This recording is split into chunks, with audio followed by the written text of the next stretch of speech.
बिहार की राजधानी पटना में छात्रों का प्रदर्शन आज लगातार 14वें दिन भी जारी है।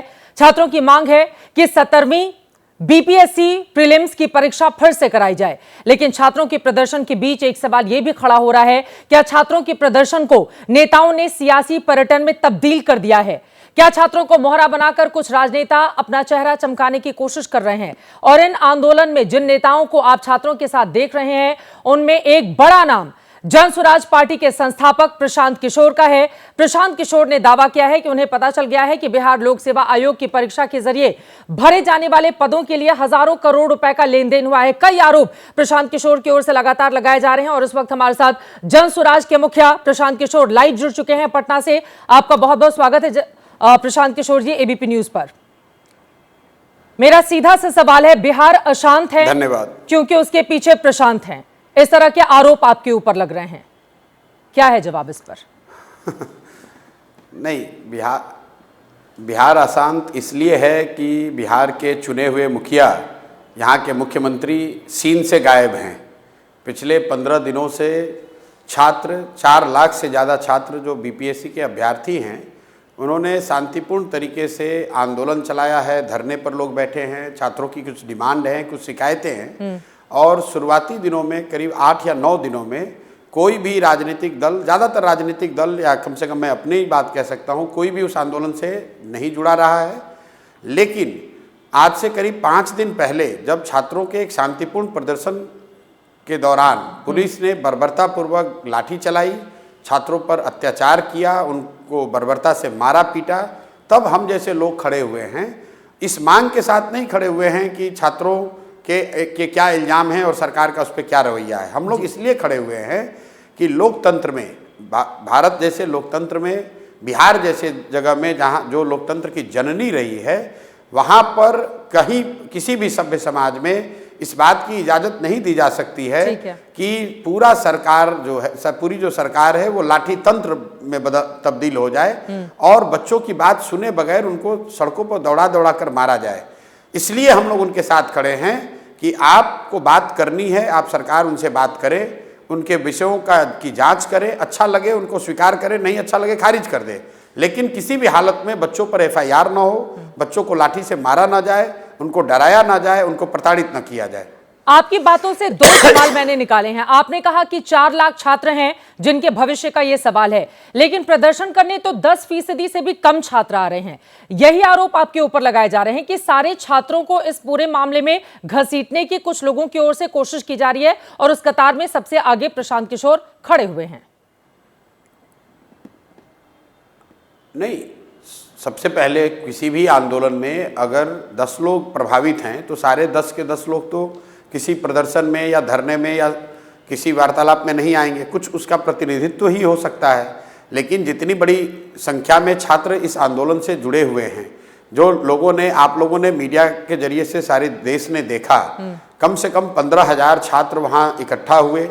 6 घंटे की जो छात्र संसद चली, उन लोगों ने अपने नेताओं का चुनाव किया, उन बच्चों का चुनाव किया जो लोग इस आंदोलन में सरकार से वार्तालाप करेंगे या इसको आगे लीड करेंगे। मेरी जो भूमिका उसमें रही है कि मैं वहाँ पर खड़ा था पूरे 6 घंटे, इस बात को, इस आश्वासन को लेकर कि जब छात्र ये कर रहे हैं तो कोई असामाजिक तत्व उसमें व्यवधान न डालें, सरकार की ओर से कोई उस पर लाठी चार्ज ना हो, सरकार की ओर से उनको परेशान न किया जाए।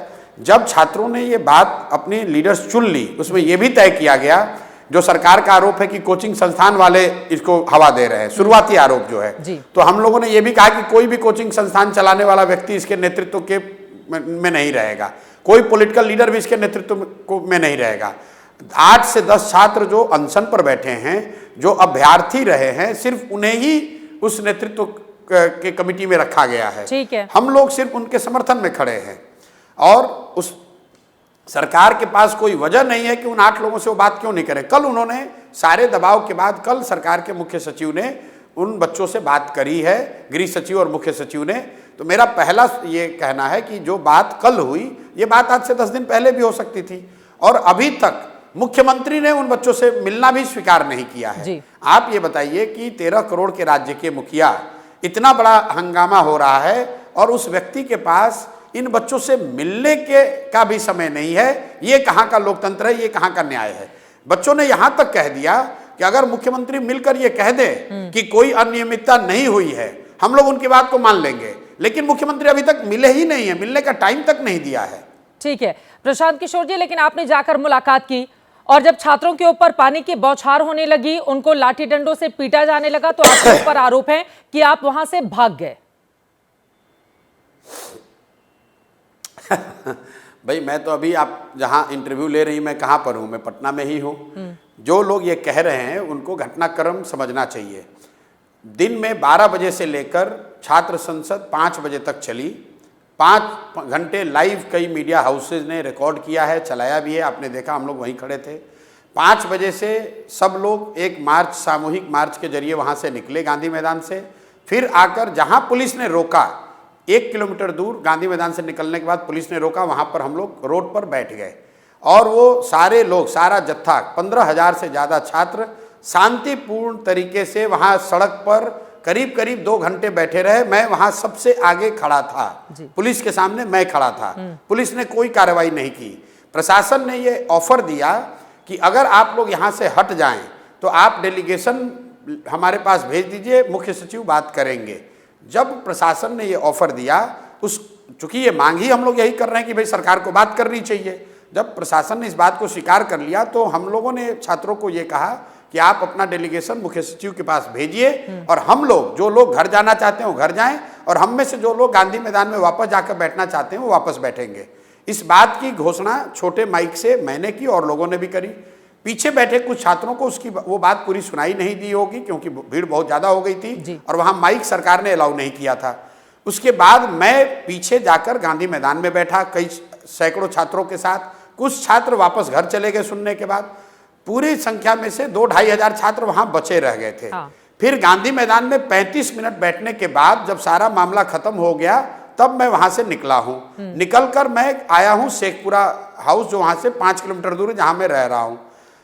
उसी बीच पुलिस ने उन बचे हुए छात्रों पर पहले पानी की बौछार की, फिर मारपीट की और बर्बरतापूर्ण लाठीचार्ज किया। मेरा कहना यह है कि अगर कुछ गलत हो रहा था तो उस गलत को करने वाला तो सबसे पहले मैं था। तो जब मैं वहां खड़ा था तब आप मुझे गोली मार देते, आप मुझे अरेस्ट कर लेते, लाठीचार्ज कर देते। जब मैं वापस आ गया उसके बाद पुलिस ने इंतजार किया कि जब प्रशांत किशोर चले जाएंगे उसके बाद उन बच्चों को मारा है, जो कि सरासर गलत है। और मैं अभी भी पटना में हूँ, उस दिन भी पटना में था। अगर सरकार का आरोप है, प्रशासन का आरोप है कि प्रशांत, आप ही कह रहे हैं कि आपके चले जाने के बाद लाठीचार्ज हुआ, तो पुलिस वालों ने आप पर मेहरबानी क्यों दिखाई? और दूसरा सवाल है, आपने पुलिस वालों के खिलाफ भी कार्रवाई की बात कही है। आप कह रहे हैं मानवाधिकार आयोग जाएंगे, सरकार उनके खिलाफ कार्रवाई करे, और कुछ वहां के अधिकारी हैं जो अपने आप को हीरो बनाने की कोशिश में हैं। बिल्कुल बिल्कुल, इसलिए यही बात मैं कह रहा हूं कि अगर आपको मारना था, अगर कुछ गलत हो रहा था, गैर कानूनी हो रहा था, तो प्रशांत किशोर वहां 6 घंटे रोड पर खड़े थे। आप मुझे पकड़ लेते, मुझे मार देते। मेरे वापस आने के बाद, समझौता होने के बाद, जब पुलिस ने यह कहा कि आप लोग डेलीगेशन भेजिए और हम लोग कुछ अब कार्रवाई नहीं करेंगे, तब मैं वहां से उठ के आया हूं। उसके बाद भी मैं गांधी मैदान में 1 घंटा बैठा रहा, तब तक कुछ कार्रवाई नहीं हुई। जब मैं वापस वहां से हट गया तब पुलिस ने बच्चों को मारा है। अब अगर मारा है तो ये गैर कानूनी है। अगर हम कुछ गैर कानूनी काम कर रहे हैं तो मेरे पे कार्रवाई होनी चाहिए। उसी तरह अगर पुलिस ने गैर कानूनी काम किया है तो लोगों को ये समझने की जरूरत है कि पुलिस कानून से ऊपर नहीं है। किसी भी कानून में पुलिस को यह अधिकार नहीं है कि वो किसी सिटीजन पे, किसी नागरिक पर लाठी चलाए। इसलिए हम लोग जाकर उन पे FIR करेंगे, मानवाधिकार आयोग में भी जाएंगे, क्योंकि अफसरों को भी ये समझना होगा कि ये उनकी मनमानी नहीं चल सकती है कि आपको जब मन हुआ लाठी उठाया, किसी को मार दिया। ये चलने नहीं दिया जा सकता है। और विरोध इसी बात का है। जिस तरह बिहार में लालू के राज में कभी अपराधियों का राज चलता था, उसी तरह नीतीश कुमार के गलती से पूरे राज्य को अधिकारी चला रहे हैं और जो मन हो रहा है वो कर रहे हैं। इसकी इजाजत नहीं दी जा सकती है। आपने कहा कि नीतीश कुमार पूरे मामले में मौन साधे हुए हैं, इसके पीछे की वजह आप क्या देखते हैं? और दूसरी तरफ जेडीयू की ओर से आप पर निशाना साधते हुए यह कहा जा रहा है कि प्रशांत अभी राजनीति में किशोर हैं, नए नवेले नेता बने हैं, तो छात्रों के कंधे पर बंदूक रखकर अपनी राजनीति को आगे बढ़ाना चाहते हैं, क्योंकि 10 महीने के बाद बिहार में विधानसभा के चुनाव होने हैं। प्रशांत जी। देखिए, नीतीश कुमार चुप इसलिए हैं कि अब उनके राजनीति का पटाक्षेप होने वाला है। साल का अंतिम दौर, उनके राजनीतिक कैरियर का अंतिम दौर है। साल भर किसी तरह अपने गद्दी को बचा लें, एक अन्य मार्ग को बचा लें, उसका आनंद और लुफ्त उठा लें। जहाँ तक जदयू के लोगों का सवाल है, मैं किशोर हूँ कि वयस्क हूँ, उनको अपना झांक कर देख लेना चाहिए कि 2015 में उनके नीतीश कुमार की जब नैया डूब रही थी तो इसी किशोर ने उस नैया को पार लगाया था, वरना अभी तक संन्यास लेकर कहीं भजन गा रहे होते। तो खैर, मुझे उनके सर्टिफिकेट की ज़रूरत नहीं है, मैं किशोर हूँ, ठीक हूँ। मैं अपना प्रयास जो कर रहा हूँ वो मैं कर रहा हूँ, मुझे जदयू से सर्टिफिकेट की ज़रूरत नहीं है। आगे ऐसा आपने कहा 10 महीने में चुनाव होगा, जनता तय कर देगी। अगर जनता उन पर विश्वास करेगी वो आगे चला लेंगे, जनता नया किसी को चुनेगी वो चुनकर आएगा। मुझे जदयू से सर्टिफिकेट की ज़रूरत नहीं है। मेरा ये कहना है कि अगर जदयू के लीडर ये कह रहे हैं कि छात्रों पर लाठी चार्ज करना जायज़ है तो कैमरे पर आकर कहे इस बात को कि छात्रों को लाठी से मारा जाना चाहिए, तो उनको पता चल जाएगा कि कौन सही है कौन गलत है। दूसरी तरफ आपको बीजेपी अफसरों के कंधे पर रखकर बंदूक क्यों चला रहे हो भाई? सुनिए जी, ऐसा है, अफसरों के कंधे पर रखकर बंदूक क्यों चला रहे हो? अगर जदयू के नेताओं में हिम्मत है तो कैमरे पर आए और ये कहे कि हाँ भाई लाठी चलना चाहिए बच्चों पर।